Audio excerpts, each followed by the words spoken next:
بسم الله الرحمن الرحیم د ام پی نیوز ګرانو مینوالو زه یم شهاب خان او تاسو ګورئ دا وخت ام پی نیوز ډاټ پی کې. ګرانو کتونکو نن د ناګوی په چوک کې ولاړ یو.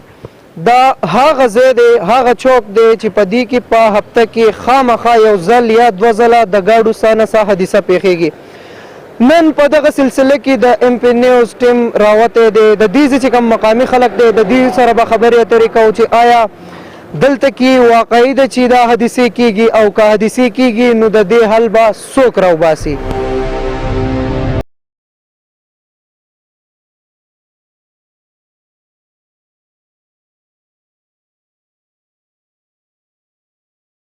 السلام علیکم. وعلیکم سلام. مشره د کوم ځای؟ د دې ځای. د دې ځای اوسېدونکی؟ او دا راته ووایه چې په دې چوک باندې څو ورځې پس حادثه کیږي؟ یاره په دې کې کله روزانه راځي، کله په دویم راځي، کله په دریم راځي، خو ښه خطرناک اکسیډنټ یې پکې کېږي. خو د دې څوک شته نه چې تپوس یې وکړي، نه پکې بریکر شته، نه پکې څه نور څه دغه شته. او زموږ هغه مشران وو چې هغه کورسۍ ته زور کوي، کورسۍ دپاره ځان رسوي، خو چې کورسۍ ته وکړي د دې کم څوک نه کوي. د هغه طرف ورته وګورې روډ ته څومره پلن دی، او د دې ښار ورته وګوره او د دې منځ ته یې وګوره، هېڅ پکې هم نشته. د دې خبر څوک نه کوي وروره.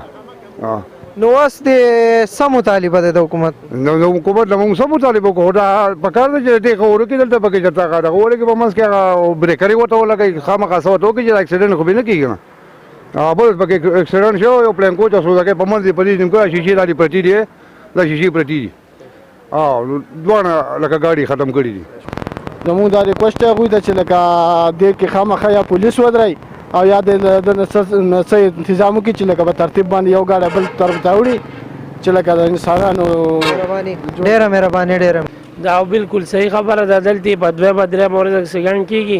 دا ډېر خطرناک روډ دی، سپیډ پې هم خلک ډېر سیوا کوي او زیات تر خطرناک دی بریکوټ نه چې کوم ګاډي راګرځي دا ډېر زیات خطرناک دي. اکسیډنټ هم د دغې درمیان کې کېږي.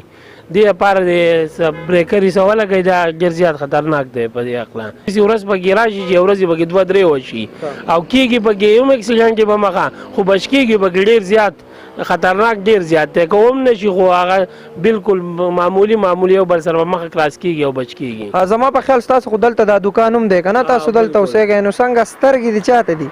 بس د انتظام یې ته وایو چې بالکل د بریکر یې ولګوي یا څه ټرافیک پولیس ودرئ، هر څه یې خپل څه دغه کولی شي او چې دې څه مخنیوی وشي ځکه ډېر زیات خطرناک دی.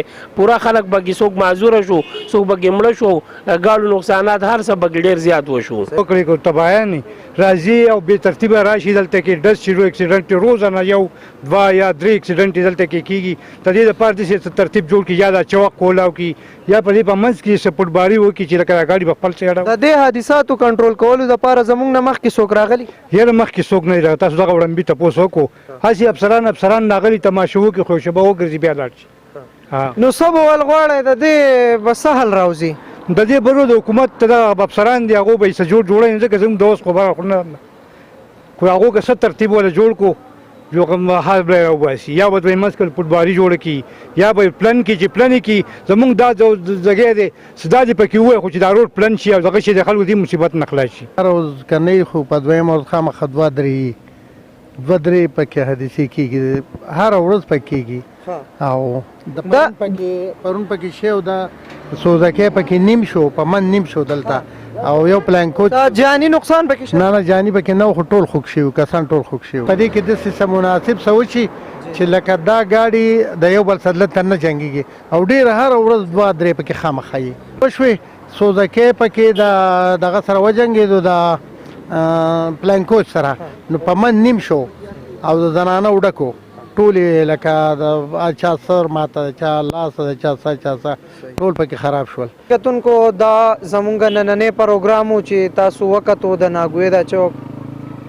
زه به صرف ریکویسټ دغه خلکو ته وکړم د چا په لاس کې چې دا پاور دی، د چا په لاس کې چې دا اتارټي ده چې دلته کې یا خو څه د ټریفک اهلکار ودرېږي او که ټریفک نه وي څه سیګنل خو څه نه څه په څه جوړ باندې چې دا ځای لږ کنټرول شي او دا خلک د حادثاتو نه بچ شي.